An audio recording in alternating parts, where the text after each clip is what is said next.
Welcome back to In Goa News. Sant Samaj Morjim organized a grand Sant Samagam at Datta Mandir Morjim. The event was hosted by MLA Jit Arolkar and Advocate Siddhi Arolkar.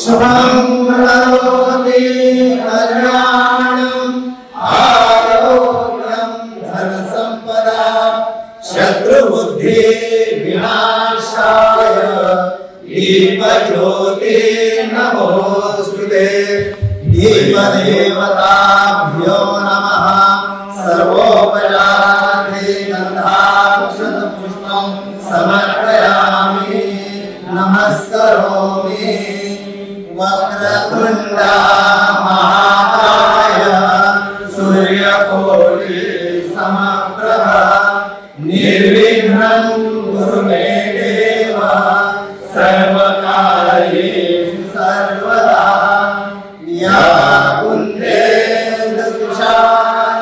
कुन्देन्दुतुषारहारधवला या शुभ्रवस्त्रामृता या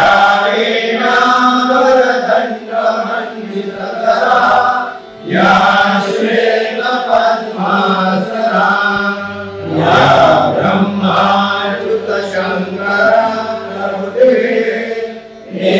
वै सदा वन्दिता सा मातु सरस्वती भगवती निःशेषदाढ्या